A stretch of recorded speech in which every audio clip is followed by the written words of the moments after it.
जय श्री राधे। आज हम पोष महीने के शुक्ल पक्ष में पड़ने वाली एकादशी के बारे में जानेंगे। इसे पुत्रदा एकादशी के नाम से जाना जाता है। इस बार यह एकादशी 13 जनवरी को पड़ने जा रही है। ये साल 2022 की पहली एकादशी है। एकादशी व्रत को शास्त्रों में बहुत पुण्यदायी और श्रेष्ठ व्रतों में से एक माना है। हर महीने में 2 एकादशी होती है। सभी एकादशी भगवान विष्णु को समर्पित हैं और सभी एकादशियों का नाम और महत्व अलग अलग होता है। इस एकादशी को पुत्रदा एकादशी के नाम से जाना जाता है। पुत्रदा एकादशी साल में 2 बार आती है, एक पोष के महीने में और दूसरी श्रावण माह में। पोष के महीने की शुक्ल पक्ष की एकादशी को पोष पुत्रदा एकादशी कहा जाता है। यह व्रत संतान प्राप्ति की कामना करने वाले लोगों के लिए अत्यंत उत्तम माना गया है।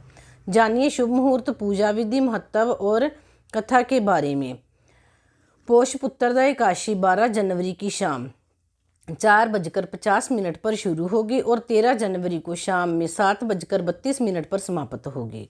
उदय तिथि के हिसाब से यह व्रत 13 जनवरी को ही रखा जाएगा। 14 जनवरी 2022 को व्रत का पारण किया जाएगा। व्रत का पारण 14 जनवरी को सुबह सूर्य उदय से लेकर 10:19 तक करना होगा।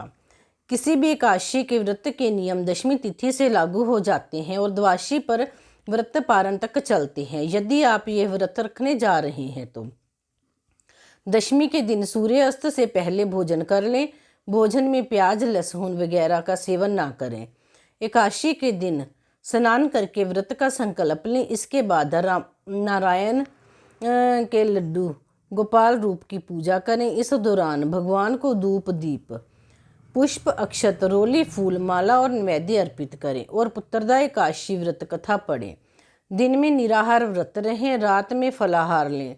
द्वादशी के दिन स्नान के बाद पूजा आदि करके ब्राह्मण को भोजन कराकर दक्षिणा दें। अपना उपवास खोलें। पुत्रदा एकादशी के व्रत को निसंतान दंपतियों के लिए उत्तम माना गया है। इस व्रत को करने से योग्य संतान की प्राप्ति होती है। साथ ही जो लोग इस व्रत को अपनी संतान की सलामती के लिए रखते हैं, उनके बच्चों की दीर्घायु के साथ जीवन में काफ़ी उन्नति मिलती है। उनके बच्चे काफ़ी तरक्की करते हैं और परिवार का नाम रोशन करते हैं। भद्रावती राज्य में सुकेतुमान नाम का एक राजा राज्य करता था। उसकी पत्नी शैव्या थी। राजा के पास सब कुछ था, फिर संतान नहीं थी। ऐसे में राजा और रानी उदास और चिंतित रहा करते थे। राजा के मन में पिंडदान की चिंता सताने लगी। संतान की चिंता में महाराज का मन बहुत व्याकुल रहा करता था। इसके कारण वो राज्य पाठ भी ठीक से नहीं संभाल पा रहे थे। इसीलिए एक दिन वो राजपाट छोड़कर जंगल की ओर चले गए। राजा को जंगल में पक्षी और जानवर दिखाई दिए। राजा के मन में बुरे विचार आने लगे। इसके बाद राजा दुखी होकर एक तालाब किनारे बैठ गए। तालाब के किनारे ऋषि मुनियों के आश्रम बने हुए थे। राजा आश्रम में गए और अपने मन की चिंता मुनियों को बताई। राजा की चिंता सुनकर मुनि ने कहा कि आप नियम पूर्वक पुत्रदा एकादशी का व्रत रखें। राजा ने मुनियों की बात मानकर पुत्रदा एकादशी का पूरी निष्ठा और नियम के साथ व्रत रखा और द्वादशी को इसका विधि विधान से पारण किया। इसके फलस्वरूप रानी ने कुछ दिनों बाद गर्भ धारण कर लिया और 9 महीने बाद पुत्र की प्राप्ति हुई। बोलो एकादशी महारानी की जय।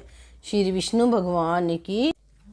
दिल मत वाला जपूं कैसे माला, दिल मत वाला जपूं कैसे माला, मन मत वाला जपूं कैसे माला।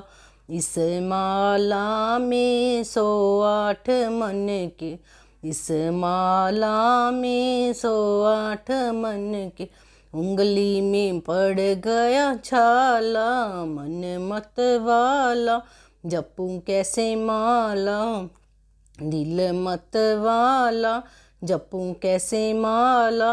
नहाए धोए मैं पूजा पे बैठी, नहाए धोए मैं पूजा पे बैठी, दिल में लग गया ताला, दिल मत वाला जपूं कैसे माला।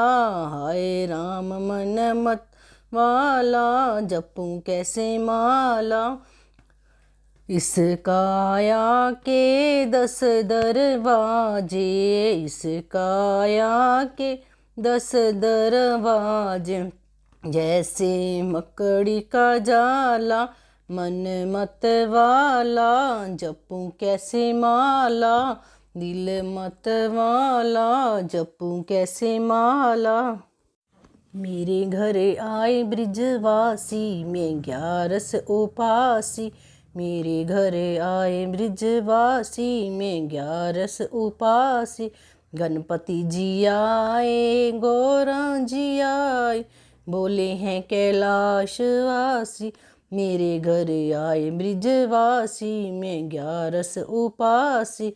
नारद जी आए लक्ष्मी जी आए, विष्णु है बैकुंठवासी, मेरे घर आए ब्रिजवासी, मैं 11 उपासी। हनुमत जी आए सीता जी आए, राम जी अयोध्यावासी, मेरे घर आए ब्रिजवासी, मैं 11 उपासी। दाऊ जी आए राधा जी आए, दाऊ जी आए राधा जी आए, कान्हा है वृंदावन वासी, मैं 11 उपासी, मेरे घर आए ब्रिजवासी, मैं 11 उपासी। बोलो श्री कृष्ण भगवान।